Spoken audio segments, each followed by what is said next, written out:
Okay, good morning and welcome everyone, and thank you for joining today's Product Spotlight session. I'm Anumita, Product Marketing Manager here at Sedna, and I'm glad all of you could take some time out and join us today. Joining me today is Ashley, Product Manager, and Eric, Principal Solution Consultant. They'll each be taking you through different areas of today's agenda, covering the latest Sedna VMS enhancements across OPEX, TC management, derivatives, pilot stations, operational workflows, and more.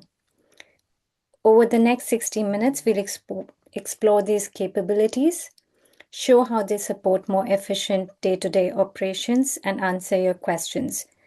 So feel free to add your questions to the chat or to the Q&A box below throughout the session, and we'll cover as many as we can during the Q&A at the end. The session is also being recorded, and we will share the recording with you afterwards. With that, I'll hand over things to Eric to get us started. Thank you, Anumita. Yes, welcome everybody. As Anumita said, we will be running through a few of the most important changes that we have done since the last webinar. It's been quite some time since the previous one, so there's quite a lot to cover. So we've had to pick out a couple of things that we think stand out in terms of what's important to communicate to you guys. We are doing a lot of enhancements in the system at the moment, releasing new versions every 3 weeks. This means that it's very important for all of our customers to, read the release notes carefully. Also try to read the newsletters that we will be sending out. If you're uncertain about where you can find these different things, please let us know and we'll guide you to where you can find this information. We know that everybody is very busy, so we're also offering these types of webinars in order to give you a direct introduction to some of the most important features, and we are planning to do this on a regular basis. It will probably be roughly every quarter, and we will then be wrapping up the enhancements and other important news that we have done since the previous webinar. So please make sure to sign up for those webinars, because that also gives you a chance to see these new enhancements live, presented by us, and it will also give you a chance to ask questions. Okay, I am going to start with a brand new feature that we have introduced very recently, which we call our OPEX module. So I'm going to switch to my demo system. Anumita, can you actually see my data load? Yeah, good. Okay, so we have introduced a completely new feature for handling OPEX in the system. This means that you can now, in the master data section, you can go to OPEX types, and here you can define the various types of OPEX that you would like to track and break down in the system. I have just created a couple of examples here. You can yourself create any number of breakdowns here, depending on your specific use case. Each of these can also be mapped to a GL account, which means that if you want to link this to your accounting system, you can also do the mapping directly here. Please note that several places in our system now, you can also just update things directly in tables. This is something that you will see several places going forward, that where applicable and where it's useful to just type things directly into a table, you will also be able to do that. So that is how it's done here in this specific module as well. So this is the basic underlying OPEX breakdown. Then, of course, OPEX can be different for different types of ships and types of vessels. So under the vessel type master data, you can go into a specific vessel type, and you can then utilize those OPEX types that you have entered in the master data. So you can see on my chemical carrier, I have used those types of OPEX, all of them actually. I don't have to use all of them. So if there are some that are not applicable for this specific vessel type, I don't have to use that. For each of those OPEX types for this particular vessel type, I can enter a daily rate currency, and also when that daily rate is applicable. In my system, I have set all my OPEX charges applicable up to 2046. But of course, it will be normally typically for 1 year at a time. So once you end the year and you have increases or reductions in your daily OPEX charges, you can of course insert new charges for a new interval. So you can keep going here anytime something changes. You would not change it directly here. You would add new ones for new intervals. Once you have set up OPEX for your vessel type, any vessel which is then linked to that specific vessel type, like some of my chemical carriers here, will then have by default an OPEX charged from the vessel type. But you can also override for a specific vessel. So if for some reason a specific vessel has slightly different charges or similar, you can also override it. So if you start overriding for a specific vessel here, then it will no longer use what is coming from the vessel type, but it by default will copy from the vessel type, meaning anytime you create a vessel, a voyage, you will see a new tab here, OPEX, and then you will see the specific charges for that specific voyage. So in this case, my voyage is 21.45 days long. It pulls in the applicable rates from the OPEX, underlying OPEX master data, and calculates the total OPEX. In this case, the total is 261,000 USD. And that will, of course, also automatically show in the P&L section down here, where you can see that total being reflected, and then of course the result is also up to date. Lastly, you can also go to finance OPEX transactions and pending, and in this section you will see that for any operational voyage that has OPEX charges on it, you can also have your accounting transactions logged, and you can post this directly into your accounting system. So you can just select for each of the voyages, the OPEX charges, and you can click post. So this way you can also book this to your ERP or finance system as applicable. The next thing that I'd like to cover is a lot of improvements that we have done in our time charter contracts. This is something that's ongoing at the moment. We are going to do several more changes, and we're gonna make it a bit easier to use, and we're gonna make it more flexible. But we have already done quite a lot in this section. So if we go into a random TC-in contract here, for instance, first of all, we have cleaned up the front page a little bit, tried to make it a bit more user-friendly with more logical sections. We have added things like possibility of having emission pools. We have the capability now of having also risk section here with benchmarks. And the main changes are actually in the duration and rates section. The layout here has changed, so that's something that you need to get used to. But it gives you a better overview. If you have many durations and rates, there will be more columns showing here. And as you know, around the system, it's also now possible to customize columns everywhere. So you can also customize this screen as you like. We have then also added quite a lot of new information into the contracts, making it easier to actually model how the contracts really look. So for instance, there is now a max and a mean and max duration.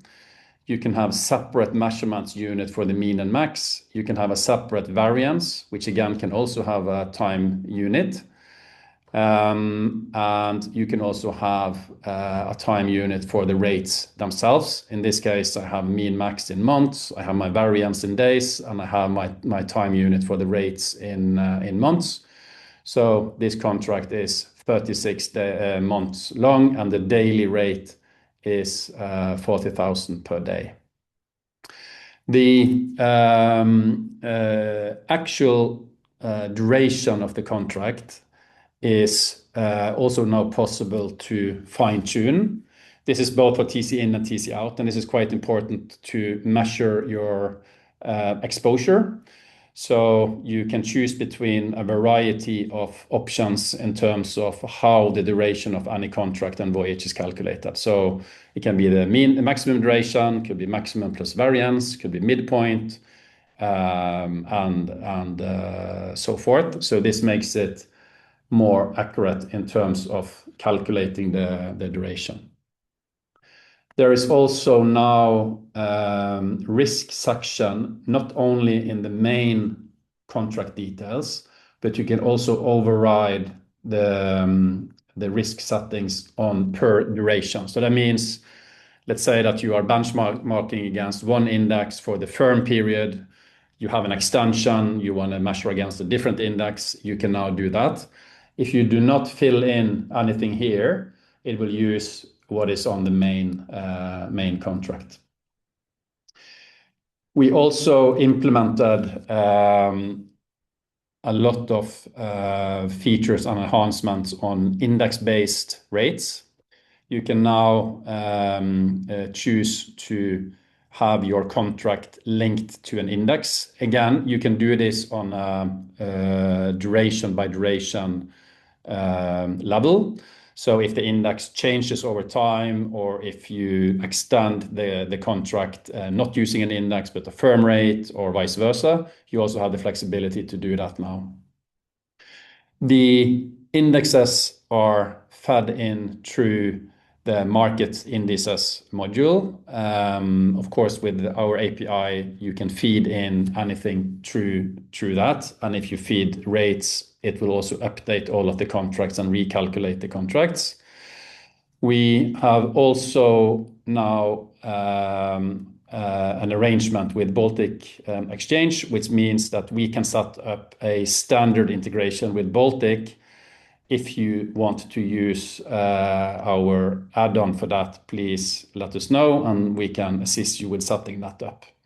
The way that works is that we will define the different feeds in Baltic, and then we will turn on the automation in the system to capture those indexes.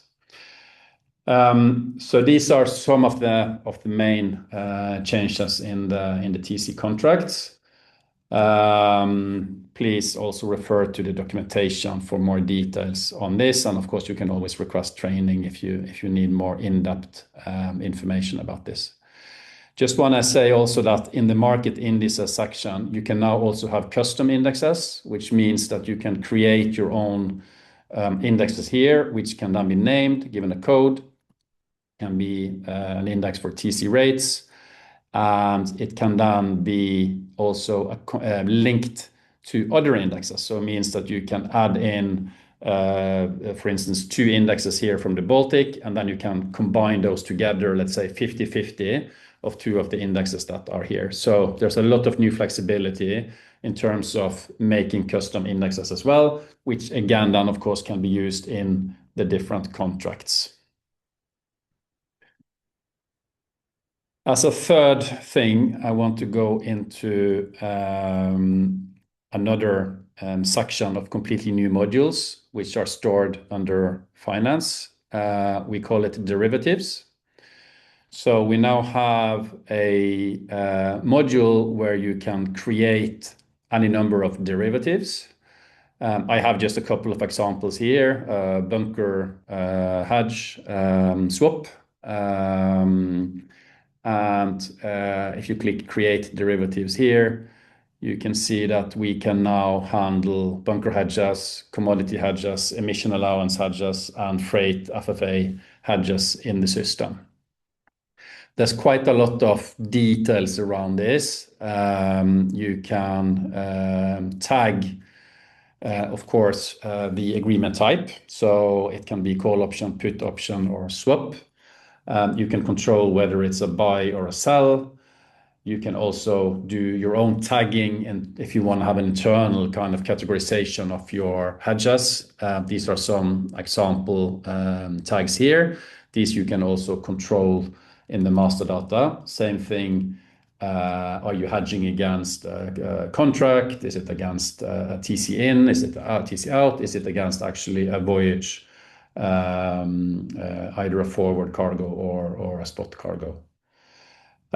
You can also control the payment method, whether it's via clearinghouse, whether it's over the counter, and depending on the different choices that you make here in these different sections, new fields will appear so that you can also, for instance, choose which clearinghouse you are using if the option is cleared via a clearinghouse. We also have something called packages, derivative packages. You might see it when I was creating this hedge, that I can also choose a package here. This is quite useful because it might be that you are doing multiple hedges which are really related together. So it might be that you do a buy and a sell, and you want to package this together. You can do that. So you can see I have one package here called Q3 2026 bunker hedges, and I have then tagged all of those 3 hedges with that package, and these are then tied together in the same group. I can of course open any of the hedges on the screen and see all of the details for the hedge. I can also have commissions related depending a bit on the type of the hedge. So I can add brokers here with commissions, and I can also break down the hedge into what we call derivative lines. So it could be that you have a hedge that is actually spanning multiple contract voyages, so you can split it up in periods, and you can then also link those 2 specific voyages, so that there is a link between the actual hedge and a specific voyage or a specific contract, etc. Again, there's quite a lot to look at here. So the documentation is available, and of course, again, we can also do training and assist you if you need any help in setting this up. Another completely different thing we have also implemented is the ability to calculate and separate the distances and routes from pilot to pilot, from pilot to berth, and berth to pilot. So our distance table can now handle both berth to berth and pilot to pilot station. And then in any voyage calculation where you have pilot stations involved, typically very useful if you're going upriver. Let's say you go up Mississippi River, or you go in South America upriver. You have the ability to control how the pilot stations will actually be impacting on your voyage. So for instance, if I open this voyage here, where we are loading in Baton Rouge, I can now add 2 new columns here, pilot in and pilot out.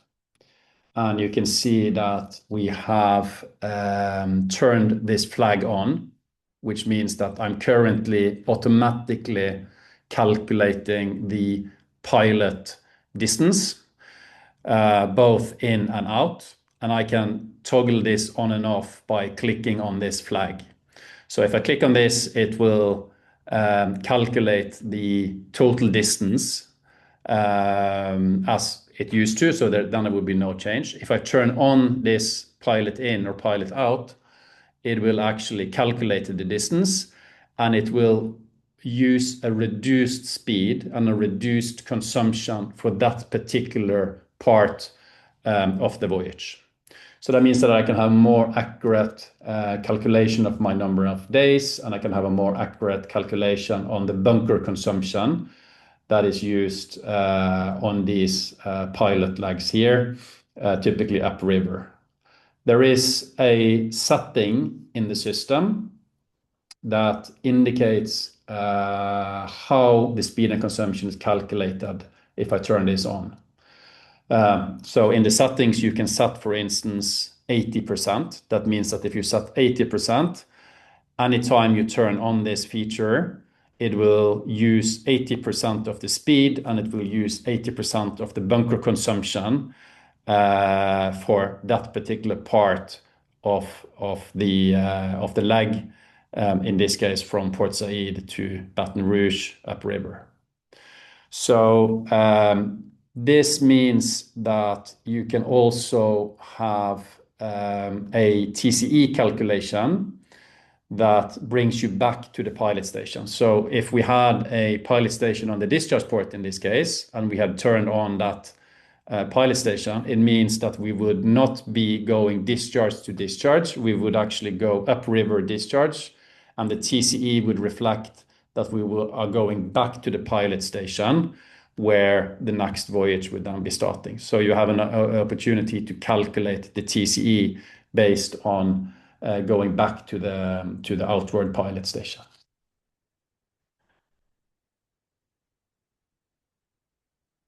In addition to these kind of larger changes in the system that we have touched upon now, there's a range, there's a lot of changes that have been made in the system, smaller features, but some that might be actually very, very convenient for you.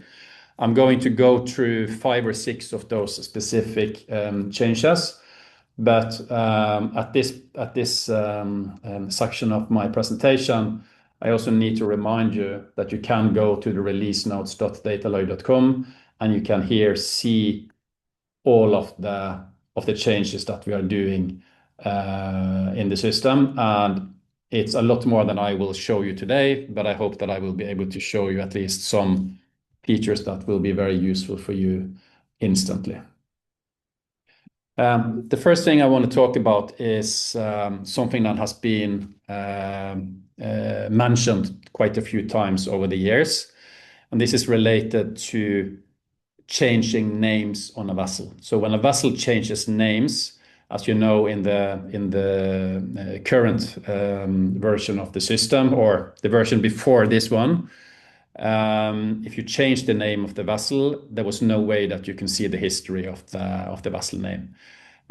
You would also need to know the new name if you wanted to search up a vessel using its own old name. This is now changed. So if I go into the, for instance, if I go into the vessel module and I search for a vessel called Cam Bergen here, just need to remove my vessels here as well. You can see when I'm searching for Cam Bergen, Cam Alia comes up. That's because I changed the name of Cam Bergen to Cam Alia yesterday.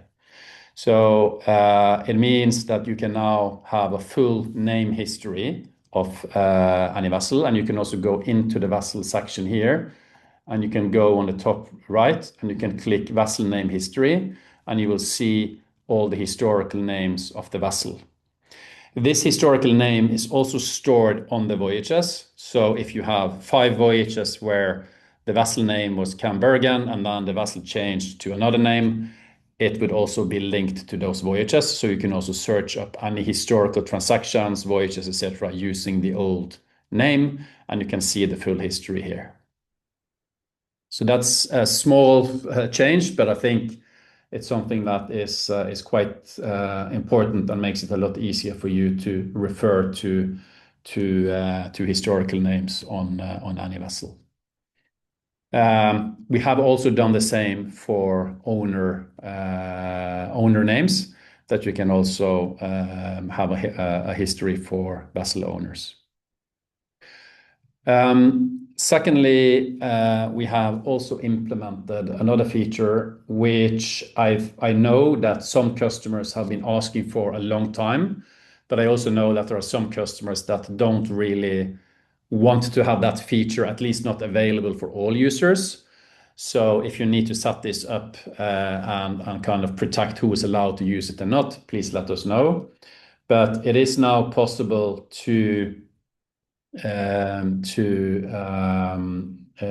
override the posting date of an invoice, and also for bunker transactions. So if we go into this voyage, for instance, and we go to invoices here, when you assemble an invoice, there is now this posting date here, which you can then use to backdate when this posting is actually going to happen. So for instance, I could set this back to 31st of May if I wanted to have it posted in the accounting system on that date.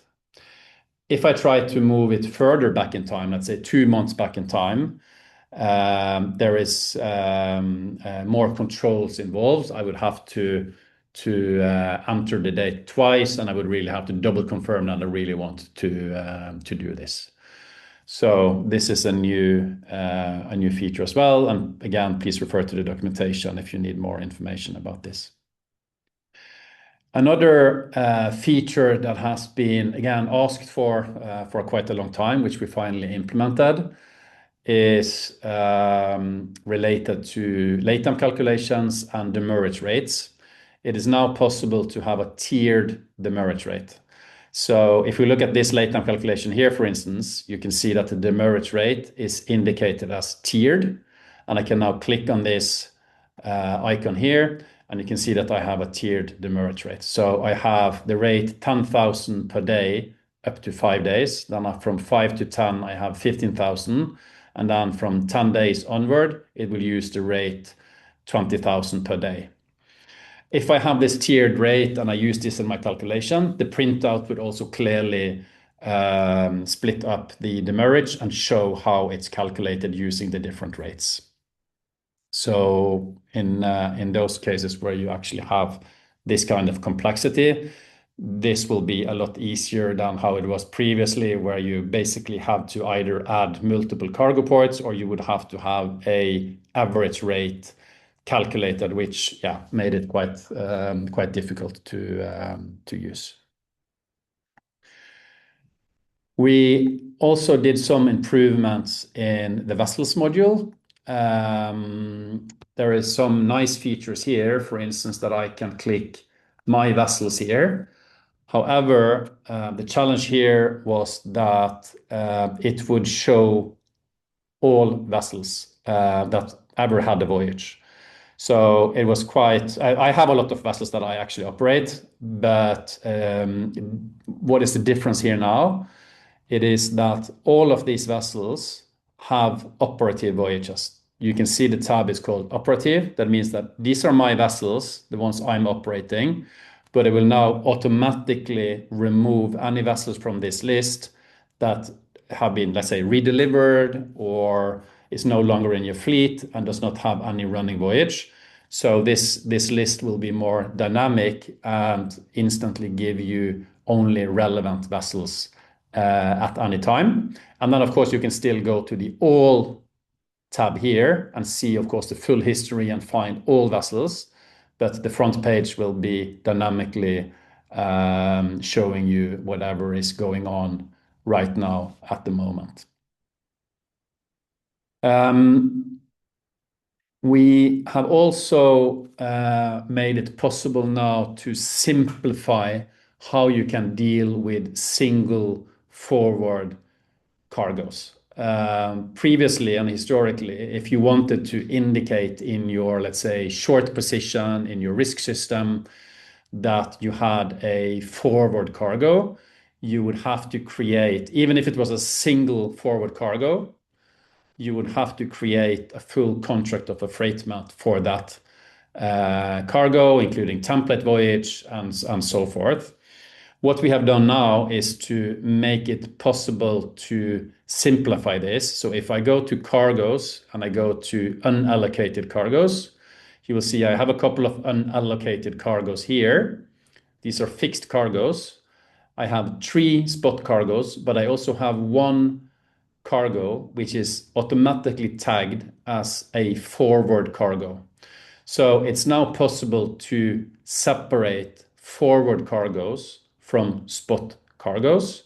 And the way this works is that there is a setting in the setup configuration of the system that indicates when a cargo is to be treated as a forward cargo automatically. In my system, I have set that if there's more than 30 days between the CP date and the laycan, it will automatically turn into a forward cargo. So because the CP date is 1st of June and my laycan starts at 15th of August, there is more than 30 days between these 2 dates, and then it's automatically tagged as a forward cargo, which you can again filter out, for instance, in reports, in the API, if you're pulling out cargoes into your risk system or similar. So this can also be filtered, and you can use that to search up all the forward cargoes that you have in the system. I also want to show another feature that in particular situation can be very useful. Again, it's not something that happens a lot, but when it happens, it was quite painful previously to deal with it. If you have from time to time voyages that you need to start, but you do not have a fixture, there is a feature that you can create a voyage without the cargo. That's quite useful because then operations can start, looking at bunkering the vessel and so forth, and then you can add in a cargo fixture later when you have the cargo, and then you can nominate the voyage. What happens sometimes is that you will not fix a cargo for that ship, but you will actually fix a TC trip. And previously, there was no way that you could convert this type of voyage into a TC voyage. So you would have to basically delete it. You would have to redo anything that you had done previously. And if you had bunker orders or any accounting transactions, it was quite a lot of work to do that. What you can do now, and I have this type of voyage here, you can click on the voyage and you can basically convert it to a TC out. So if there is actually a TC fixture happening, you can convert it to a TC out, you can indicate the duration, rates, etc., and then confirm, and it will basically create a TC out contract and will convert the whole voyage to a TC out voyage. And then, of course, you can go in and fine-tune the details of the contract.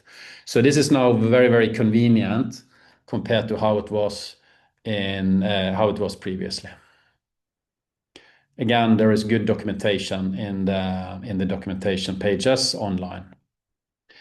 The last thing I want to show you is also something that I think is quite good for you. On any vessel in the system now, you can go into this vessel here, for instance. You can now have a categorization of your speed and consumption records. So you can see here I have 3 speeds, and I have tagged the first one as slow, the second one as eco, and the third one as full speed. These tags can be defined by yourself in the master data. That means that you can go here and you can create your own tags, give it a name. You can also choose which color you want to use for the different tags. And then once you have created them here, you can use them to categorize your speed and consumptions. So if we go to any Voyage here on this vessel, you can see that it flags instantly on the screen here that this vessel is running now in this calculation on eco speed, both ballast and laden. And then when you bring up the list of speeds and consumptions, you can see the tags that you have made. And another thing that you can see here, which is an additional feature, is that you can also calculate with the speed and consumption that is stored, so the CP speeds, the guaranteed speeds that is stored on the contract. So if you have, you think at least you have better speed consumption data than you actually have in the contract, you can choose to use either the CP speeds or another set of speeds. So you have two parallel speed sets of data here that you can use, and that also goes for the port consumption. Last thing, we also now have a warning. So anytime you create a voyage on a TC-in contract, it will instantly show you on the screen the total duration that you would have on this TC-in contract, including the voyage that you have now created. So if we fix this voyage, we will have a duration in total of 90 days, whereas the contract is 120 days long. So after we have done this fixture, we will have about 30 days remaining on the contract before the contract expires, and we would have to extend it. So if we were to create a voyage which extends this period, this whole section would turn red, and it would give you a clear warning that you are now trying to fix a voyage that goes beyond the current time charter duration. And that was my last thing. So by this, I will hand over to Ashley, who will take you through the stored views and advanced filters functionality. Thank you, Eric. I'm going to share my screen.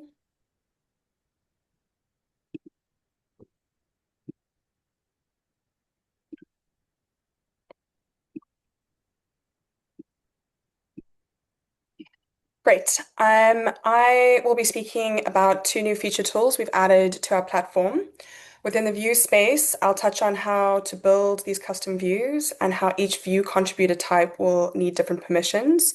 Within the filtering, I'll go over how we can create multiple conditions to refine your search using these advanced filters, and how we provide an expression builder or visual builder to better interpret what has actually been created. Just before I dive in, for those of you who are newer to the Sedna VMS platform, our VMS is built using a lot of lists and a lot of data. So often these lists, when unrefined, are hundreds of rows long. So the sort of out-of-box format for these lists without the refinement is what we call the system default, and that's set to simply show the newest rows first. So what views and advanced filters can give you is the ability to shape those lists to match how you and your team actually work. And to save that setup so you're not starting from scratch every time you open the system. Beginning with custom views, the overall aim is to save your setup so that you can come back to it at any time. And why this matters is for a few different reasons. Each role in an organization is likely going to be looking at the same data bundle, but just in different ways. So considering how large the data sets are, without proper configuration, there's risk that teams may accidentally create or interpret misalignment in the data that they're looking at. So what views and filters lets you do is standardize what your team sees while retaining autonomy to extend those refinements further if needed. And lastly, aligned with the ethos of Sedna, we're obviously targeting time-saving features such as this. So whether you're in chartering or operations or finance, the columns and filters that matter to you will likely be different. So views solves the setup problem, and advanced filters will solve the find the right records problem. So together you should have full control over the lists and views that you're working with. So when you save a view, you can decide who can access it. Private views are personal, and that's very useful for role-specific workflows or any pieces of work you have in progress that only pertain to your space. Group views are ideal for teams that need to work from the same configuration, such as your charting desk or your ops team, maybe. And then company views are configurations that everyone should have access to. Things that can be included in a saved view is obviously which columns are visible, how the lists are sorted, and then any filters that are applied thereafter. This includes quick filters as well as advanced filters as well. So when it comes to managing views, we try to create a clear ownership model. So if you made it, you control it. For shared views, the creator's icon is also shown, so there's no ambiguity about who set it up. This can be super useful when someone needs to add a column or a filter needs to be adjusted and you're not the owner of that group or company view, you know who to speak to.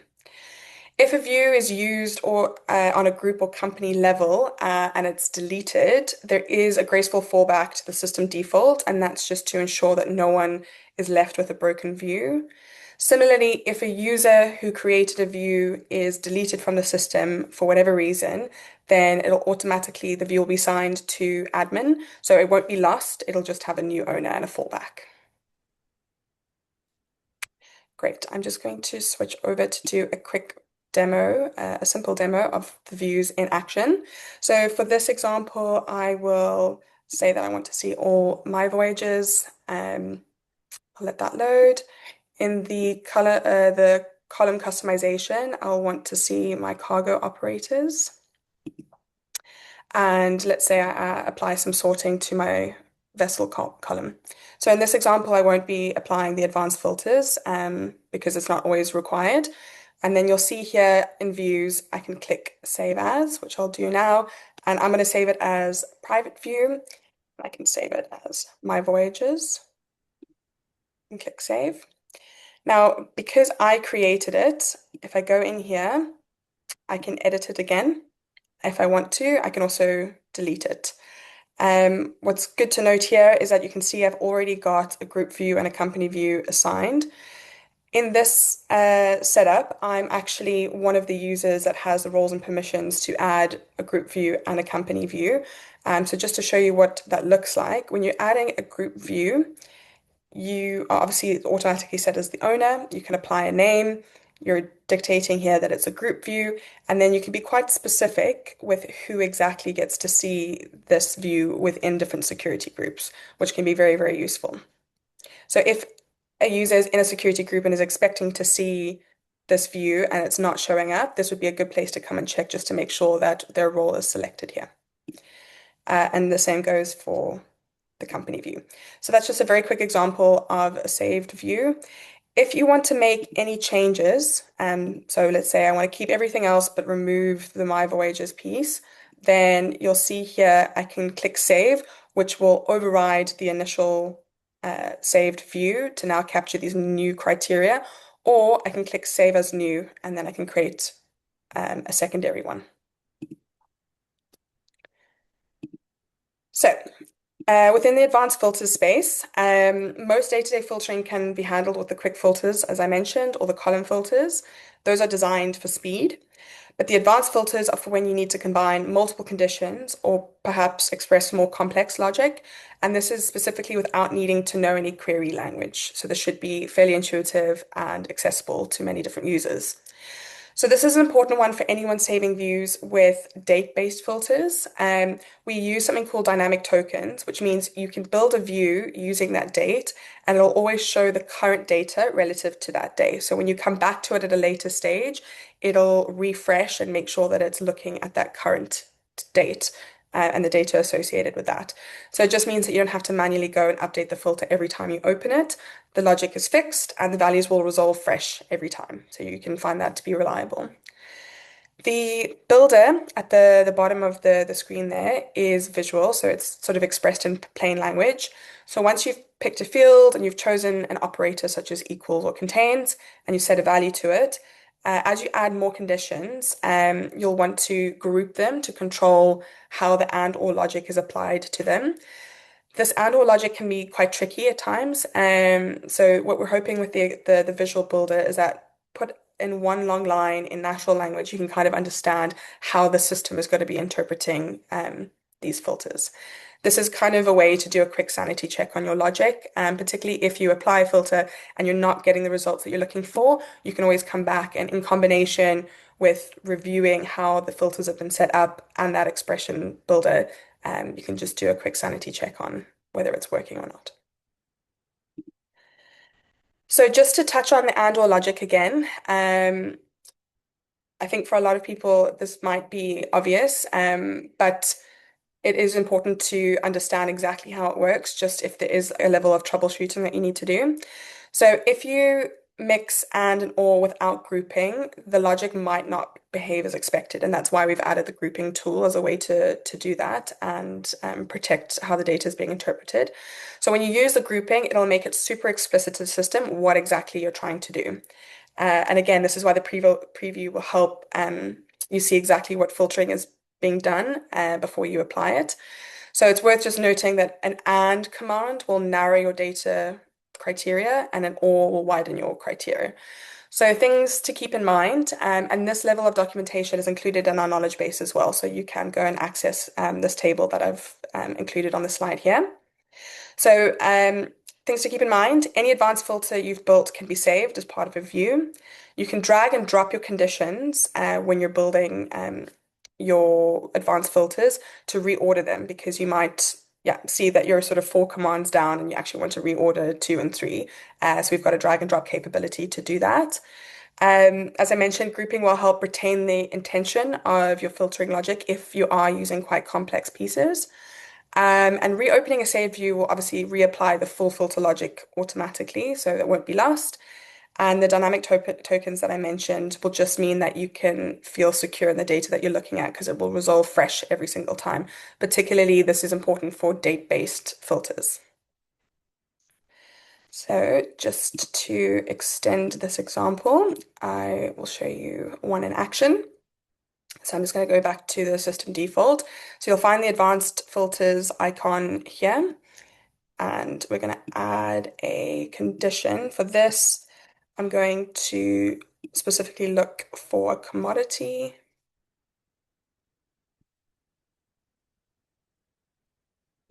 Great. And then I'm going to look for crude oil.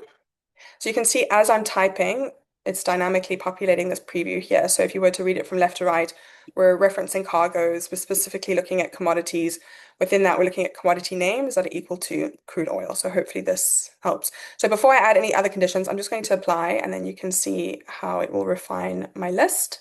So what I can do is go back in, and if I want to add a secondary condition, and I'm going to be using and here as an example, I'm going to be looking for CP dates. And I'm really looking for anything before the first of the first. Let's do 2017. So you can see here again, it's now told us that it's going to look for the commodity name and it needs to have a CP date of before 2017. So I'll click apply, and because of the, so I'm just going to change this to try and force the because I'm using and logic, what the expectation is, it's tightening the criteria that I'm looking for. So having a shorter list is obviously what's expected. As a way to demonstrate that, if I change this to or, but apply the same details, it'll be a larger list because it's an expansion of the data criteria that I'm looking for. So once you've applied the filters that you're looking for, you can click Save As we've done before. I'm just going to call this crude oil and save that. If I want to make any changes, as I've mentioned before, and let's say I want to make this 2020, you can see that it dynamically updates here, and I can click apply. So what I want to do in this scenario is that the previous view was looking at 2017, so I actually want to make a new variant here. I'm going to call this crude oil, but this one is now 2020. And those will both save. So you can save as many views as you wish. And now what's helpful is I want to go back here and make sure that this is really, really explicit and be 2017. And I've got my two options, so I can switch between these two lists, which is very, very, very helpful. Great. Thank you.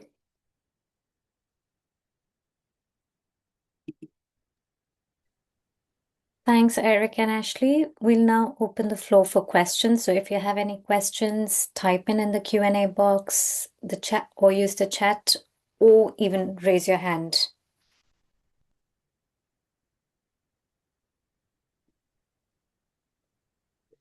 So while you were presenting, Eric, we had a couple of questions come in. Are all pilot stations added in our system already, and how can we request a new pilot station to be added? We have added the majority of the most important pilot stations, especially where you have longer distances around the world. We are still adding more. There's quite a lot of pilot stations around the world, of course, for all of the ports that we have in the system. But we are gradually doing this, but the most important ones are in there. If you have specific pilot stations that you would like us to prioritize or you can't find it, then just let us know and we can add those pilot stations and push that out to your systems in a similar way that we are doing with ports and terminals and so forth. There's another one. How can I connect and retrieve indices automatically from Baltic Exchange? Yeah, so there's basically two ways that you can do this. Because our system is completely open, you can, of course, create your own integration with Baltic, right? If you have an API key and a subscription and so forth. However, we do recommend using our out-of-the-box integration, which is preset and it does everything the way it should. But you do need a key. You need a subscription with Baltic. We are not reselling the data itself, at least not at this particular point in time. We only provide the integration itself. So there's a little bit of setup that needs to be done. And then there's a small subscription fee on running the integration once it's live. Yeah. Another, if I connect a derivative to a Voyage, will the P&L effect be calculated? You can connect it to the Voyage, which means that it is connected to the P&L, but we have not yet implemented the calculation itself. So currently it does not do that. However, this is our next step so that you can also have the P&L effect of the hedge or multiple hedges on the Voyage P&L. Is there any estimated timeline to that? I would need to check on the roadmap, but it will not be this year at least, so probably within next year. If a Voyage spans two OPEX periods and rates, how will the system handle that? Yeah, so if you have a Voyage, let's say that you have new OPEX rates at the beginning of the year. So let's say 1st of January, you have new rates and the Voyage starts in December and ends in January. It will automatically do a pro rata calculation. So it would split it up into two different rates and do the accurate calculation so that you would have the first year part of the Voyage in one rate and the second part using the new rate.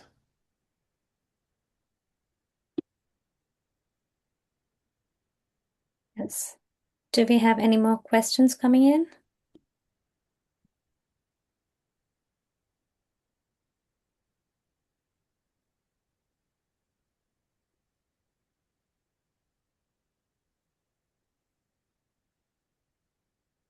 No, so I don't see any more questions. So thank you everyone for your questions and participation today. And a special thanks to Ashley and Eric for sharing today's updates and insights. And we hope that everyone found today's session valuable and have a better understanding of the latest VMS capabilities. You will receive a follow-up email with the webinar recordings, the links to both the knowledge base and release notes and any other relevant resources. So thank you for joining us, and we look forward to seeing you in the next Sedna Product Spotlight. Have a great day.